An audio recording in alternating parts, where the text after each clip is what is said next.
ছোট্ট একটা বিষয়ের উপর আমি কয়েক মিনিট কথা বলতে চাই। সেটা হলো, আমরা সবাই জানি যে নভেম্বর ডিসেম্বর আসলে বিশেষ করে যখন শিক্ষা প্রতিষ্ঠানগুলো বন্ধ হয়ে যায়, আমাদের দেশ সহ গোটা পৃথিবীতে বিভিন্ন জায়গায় আমরা দেখি মানুষ সফরে যায় এবং ছুটি এবং অবকাশ যাপনের জন্য বের হয়ে থাকে।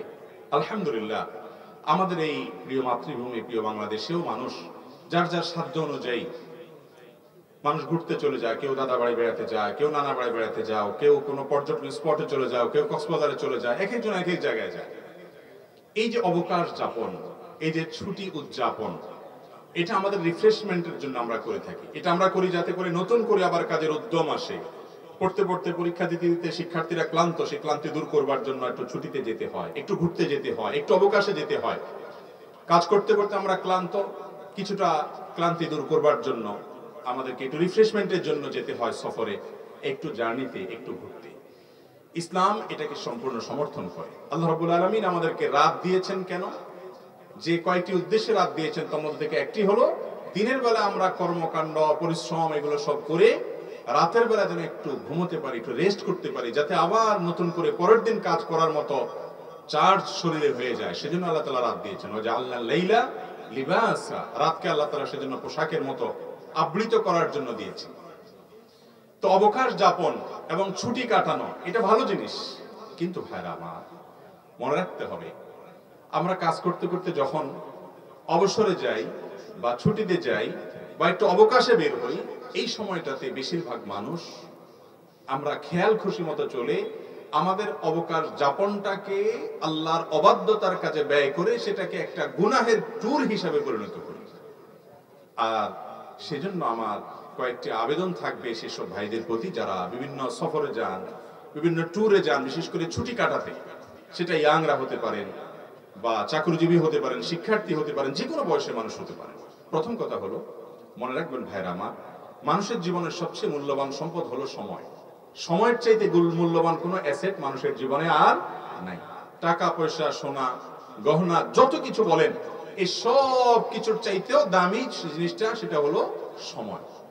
একজন মানুষ তার মৃত্যু নিশ্চিত, এরপরে যদি তাকে 1 মাস 2 মাস বা 6 মাস তাকে বেঁচে থাকার সুযোগ দেওয়া হয় টাকার বিনিময়ে, যদি বলা হয় এই টাকা দিলে তোমার হায়াতটা এক্সটেনশন হবে, তাহলে পৃথিবীর যে কোনো মানুষই চাইবে, মাস 2 মাস তো পরের কথা, 2-4 দিনও যদি এক্সটেনশন করা যায় টাকার বিনিময়ে সেটা করতে চাইবে। কারণ টাকার চাইতে এই সময়টার গুরুত্ব, জীবনের গুরুত্ব অনেক বেশি।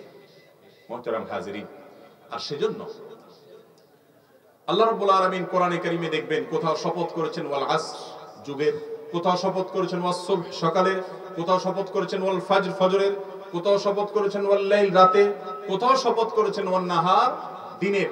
সময়ের নামে, বিভিন্ন সময়ের নামে আল্লাহ তাআলা শপথ করে আমাদেরকে বার্তা দিয়েছেন যে সময়টা আল্লাহর কাছে অনেক গুরুত্বপূর্ণ।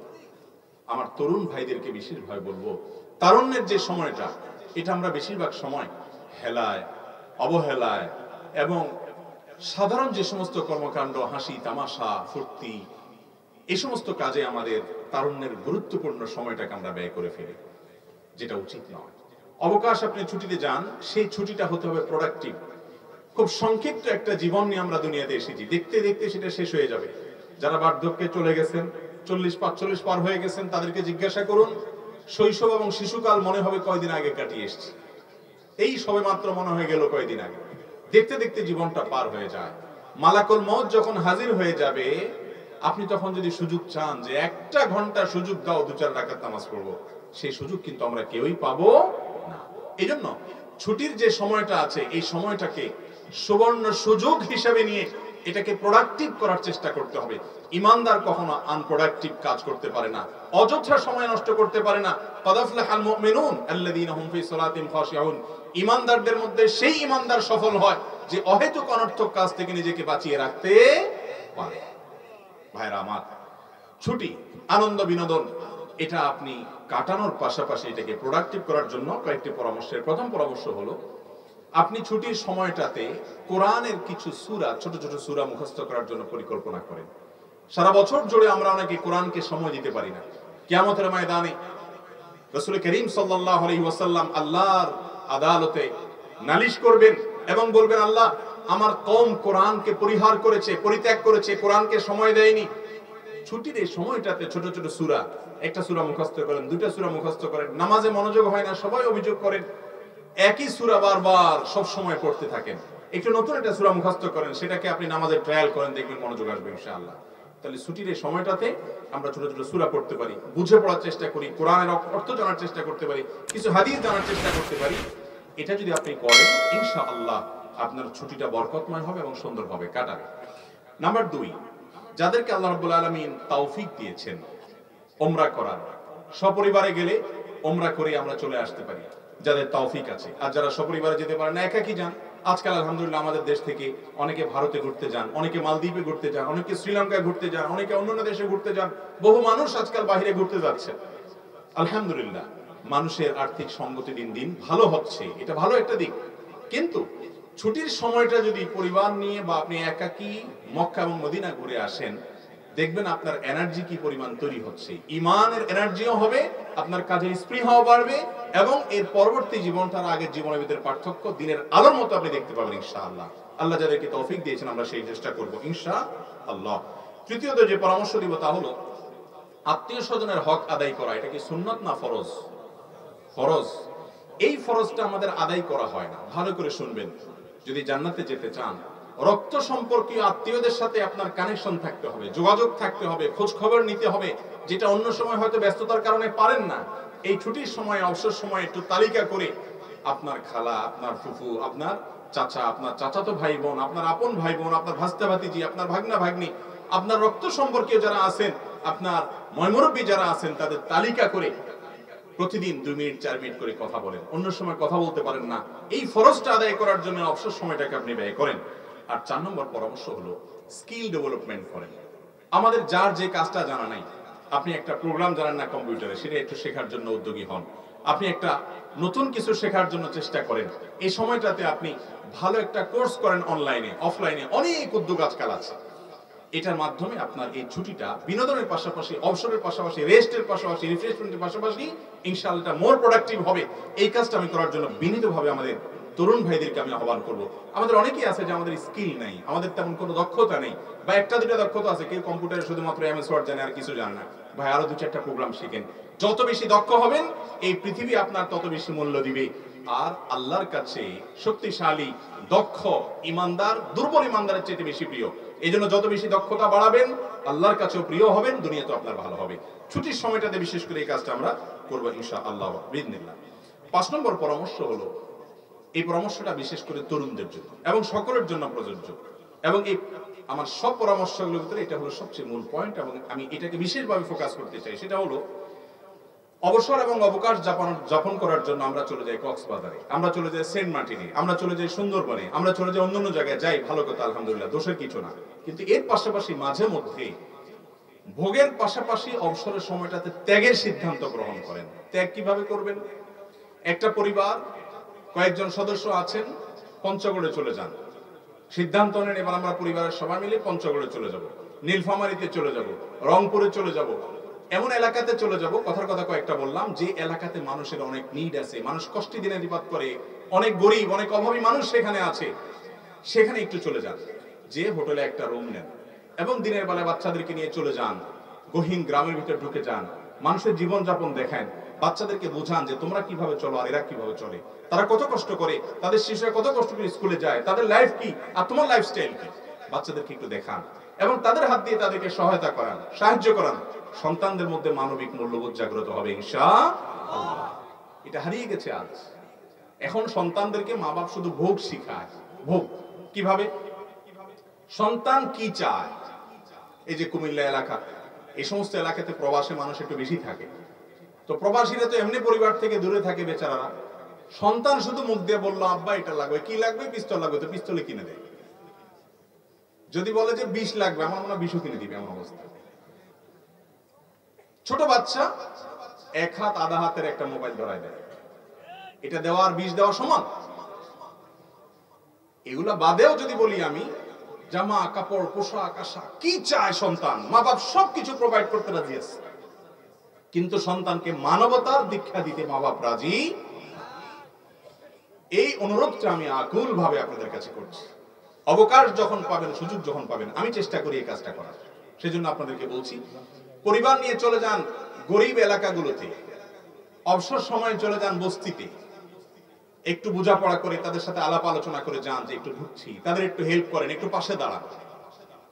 আর পরিবার নিয়ে যেতে পারছেন না, তরুণ যারা আছেন 2-4-5 বন্ধু মিলে চলে যান। বিশেষ করে শীতের এই মৌসুমে, কনকনে শীতে কত কষ্ট করে মানুষ, একটু যেয়ে দেখেন কি শীত পড়ে সে সমস্ত এলাকা। শীতের কারণে মানুষ মারা পর্যন্ত যায়। 2-4টা জামা নিয়ে যান, 2-4টা পোশাক নিয়ে যান, 2-4টা চাদর কিনে নিয়ে যান। গ্রামে ঘরে ঘরে গিয়ে মানুষের পুরাতন কাপড় কালেকশন করেন, 1 বস্তা 2 বস্তা কাপড় নিয়ে 2-4 বন্ধু নিয়ে চলে যান, গিয়ে মানুষের পাশে একটু দাঁড়ান। আল্লাহর কসম করে বলছি, ভোগে যে আনন্দ পাবেন কক্সবাজারের ট্যুরে বা অন্যান্য পর্যটন ট্যুরে, সেগুলো যাওয়ার দরকার আছে, আল্লাহর জমিনে সেগুলো দেখার দরকার আছে, কিন্তু তার চাইতে অনেক গুণ বেশি আনন্দ পাবেন মানুষের জন্য কিছু করতে পারবেন। আলহামদুলিল্লাহ, আমাকে আল্লাহ তাআলা বুঝজ্ঞান দিয়েছেন থেকে আমি এটাকে খুব এনজয় করি, খুব ভালো লাগে। আমাদের আসুন্নাহ ফাউন্ডেশন আপনারা জানেন দেশের প্রত্যন্ত অঞ্চলে মানুষের পাশে দাঁড়ানোর জন্য ক্ষুদ্র প্রয়াস আমরা করে থাকি, ক্ষুদ্র চেষ্টা করে থাকি আপনাদের সহযোগিতা নিয়ে। এবং আমি নিজে বিভিন্ন ব্যস্ততার মধ্যেও সেই সমস্ত জায়গায় যাই, কারণ অভাবী মানুষদের মধ্যে থাকলে আল্লাহর নিয়ামতের কথা মনে হয়। তাদের হাতে কিছু তুলে দিলে, তাদের মুখে যখন হাসিটা ফুটবে, আপনার ভেতরকার রূপ জাগ্রত হবে, আপনার ভিতরে মনুষ্যত্ব জাগ্রত হবে, মানবতা জাগ্রত হবে। আজ এত হানাহানি, এত খুনাখুনি, এত কাটাকাটি, এত মারামারি, এত অশান্তি আমাদের সমাজটাতে, এর অন্যতম একটা কারণ হলো আমরা সবাই ভোগবাদী হয়ে আসছি, আমরা ত্যাগবাদী হচ্ছি না। আমরা আজকে ত্যাগী হচ্ছি না, সবাই ভোগী হচ্ছি। সবাই কিভাবে ভোগ করবে সেই চিন্তায় আছে। ত্যাগের চেষ্টা করবো তো ইনশাআল্লাহ।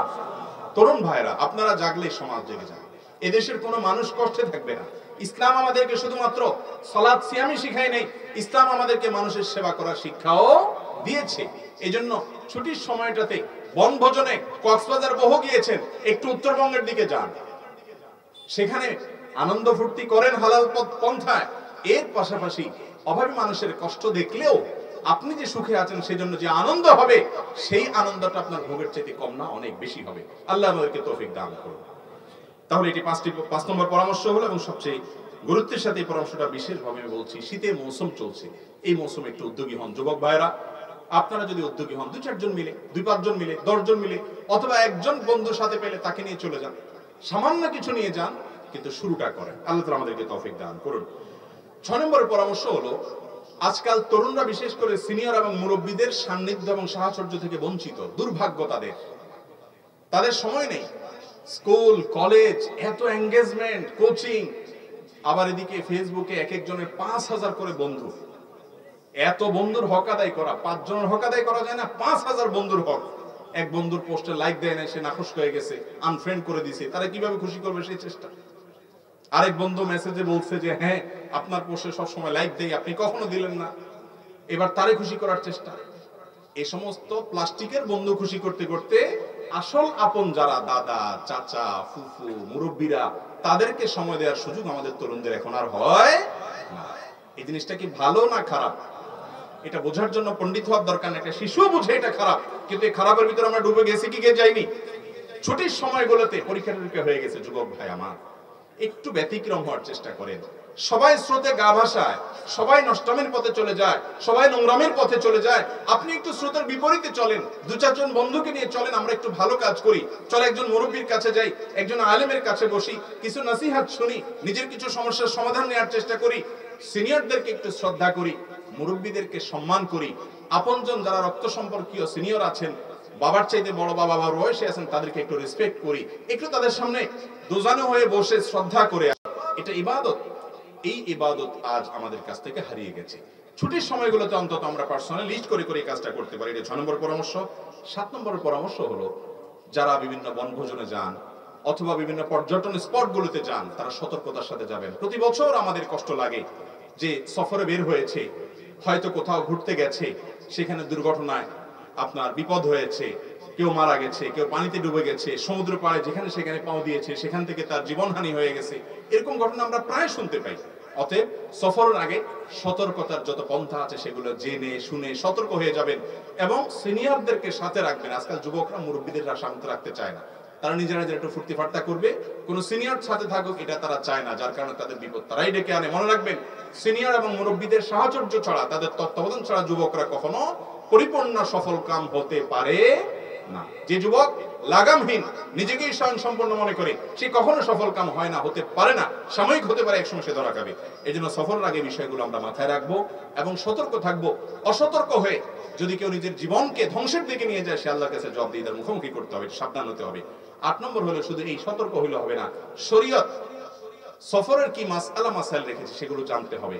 সফরে ফরজ নামাজকে আল্লাহ তাআলা অর্ধেক করে দিয়েছেন, সেখানে আমরা অন্যান্য ইবাদত বন্দেগী কিভাবে করব, রোজার ক্ষেত্রে ইসলাম কি ছাড় দিয়েছে, সফরে যাওয়ার সময় আল্লাহর কাছে কি দোয়া। সফরে যাওয়ার সময় নবী করিম সাল্লাল্লাহু আলাইহি ওয়াসাল্লাম নিরাপত্তার দোয়া চাইতেন, নিরাপদে ফিরে আসার দোয়া চাইতেন, সফরে কোনো বিপদ না হয় সে দোয়া চাইতেন। আমরা এই সমস্ত দোয়া টোয়া করি না, এক এক দুর্ঘটনায় অনেক মানুষ মারা যাওয়ার পর হাউ চাষ করি, আসল জায়গায় আমরা হাত দিই না। যেন সফরে যাওয়ার আগে এই জিনিসগুলো আমরা শিখে নেব ইনশাআল্লাহ। 9 নম্বর এবং সর্বশেষ পরামর্শ হলো যে বিশেষ করে যারা দূরে সফরে যেতে পারেন না, বাসা বাড়িতে থাকেন, তারা এই টাইমটাতে পরিবারকে সময় দিবেন। আজকাল তো আমাদের সময় নেই, সবার হাতে মোবাইল আছে, 2 হাত তুলে মোবাইলে শয়তানের কাছে মুনাজাত করি, আমরা সোশ্যাল মিডিয়াতে গুনাহের কাজ করে শয়তানের কাছে মুনাজাত করি, পরিবারকে সময় দেই না। ছুটি পাইছি, এই তো সুযোগ পাইছি, মোবাইলে স্ক্রল করতে করতে করতে করতে আঙ্গুলের মাথা ক্ষয়, এন্ডিং নেই, কোনো শেষ নেই। এই কাজগুলো না করে পরিবারকে আমরা ছুটিতে একটু সময় দেব, একটু আপনার তাদের সাথে কথাবার্তা বলা, গল্পগুজব করা, তাদের কাজে সহায়তা করা, ছোট ভাইদেরকে ছোট বোনদেরকে সময় দেওয়া। এগুলো এখন রূপকথার গল্পের মতো, আমার কাছে এগুলো ভালো লাগে না। এখন যদি বলা হয় যে ফেসবুকে নতুন একটা অ্যাক্সেস আসছে, নতুন একটা ফিচার আসছে, এটা যদি বলে দেওয়া হয় যে এটাতে এটা হয়ে যায়, তাহলে এখন সবাই লাফ দিয়ে উঠবে এবং সবাই খুশি হয়ে যাবে। কিন্তু আমি যেটা বলতেছি সেটা আপনার জীবন গঠন হবে, সেটা দিয়ে আপনার আখিরাত গঠন হবে। আল্লাহ তাআলা আমাদেরকে আমলের তৌফিক দান করুন। সেই সাথে সফর আসলে বা ছুটি আসলে, অবসর আসলে, এই সময়টাতে আমরা অনেকে গান বাজনা অন্য সময় না শুনলে এই সময় করি। বিশেষ করে যখন যুবকরা বনভোজনে যান, যখন আমরা বিভিন্ন ট্যুরে যাই, অন্য সময় গান না শুনলে এই সময় গান তো না শুনলে হয় না। শুধু গান নিজে শুনলেও হয় না, অবশ্য বাসের উপরে, ট্রাকের উপরে আবার কয়েকটা বড় বড় মাইক লাগাই দিয়ে যান। যাইতে যাইতে এখান থেকে কক্সবাজার পর্যন্ত কয়েক হাজার মানুষকে গান শোনায় শোনায়, শুধু নিজে গুনাহ করে পোষাক না তো, জাহান্নাম যেতে এত অল্প গুনাহ দিয়ে হবে না তো। এই জন্য পুরা পথের সমস্ত মানুষকে, হাজার হাজার মানুষকে গুনাহ করাইয়া তাদের সবার সমপরিমাণ গুনার ভাগ নিয়ে সফর করে তারপরে আসি, এমন ভাবে যে জাহান্নামে যাওয়ার জন্য বিশাল পুঁজি নিয়ে আমরা বাড়িতে ঢুকি। ঠিক না বেঠিক? গুনাহের কথা আপনি যদি নাও চিন্তা করেন, আপনি একজন তরুণ, আপনি একজন শিক্ষিত অথবা শিক্ষার্থী হিসাবে একটু চিন্তা করুন, আপনার মাইকের আওয়াজে পুরা পথে যত মানুষের কষ্ট হবে, এর সবাইকে কষ্ট দেওয়ার কারণে আপনার আমল নামাতে গান কেন, ভালো জিনিস দিয়েও যদি মানুষকে কষ্ট দেন, গুনাহ হবে কি হবে না? এই যে ওয়াজ মাহফিলের মাইকের আওয়াজ দিয়ে যদি মানুষকে হয়তো কষ্ট দেওয়া হয়, রাত গভীর রাত পর্যন্ত আলোচনা করা হয়, দূর দূরান্ত পর্যন্ত মাইক দেওয়া হয়, এমন সাথে মানুষের কষ্টের কারণ হয়, এটাও গুনাহের কথা, আমরা এটার বিরুদ্ধেও বলি।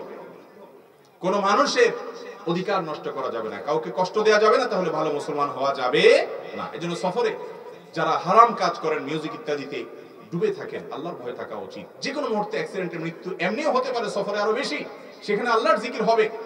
কোন অবস্থাতে আমরা যেন অপরাধ না করি। আল্লাহ তাআলা আমাদেরকে বুঝার তৌফিক দান করুন। সেই সাথে অনেকে দেখবেন যে ছুটিতে ঘুমায়, শুধু ঘুমায়, কারণ সারা বছর এত বেশি রেস্ট করতে পারে না। তো রেস্ট হলো কি, ঘুমাইতে ঘুমাইতে তার গোটা ছুটি কেটে যায়। এটা অলস মানুষের ছুটি কাটা। ইমানদার কখনো অলস হতে পারে না, প্রোডাক্টিভ কিছু করার চেষ্টা করতে হবে। তরুণরা খেয়াল করবো তো ইনশাআল্লাহ। সেই সাথে অনেকে আছে উল্টা, বেশি ঘুম তো দূরের কথা, ছুটির সময় আসলে রাত আর ঘুমায় না, 12টা 1টা 2টা পর্যন্ত মুনাজাতে থাকে, আল্লাহর কাছে না, শয়তানের কাছে।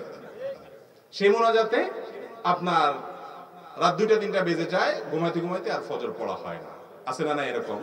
অনেকে আবার সকালে দেয় ঘুম, এক ঘুমে জোহর পর্যন্ত পার। আমরা যেন ছুটির সময়গুলোকে সুন্দর করে গুছিয়ে পরিকল্পিতভাবে কাটাতে পারি।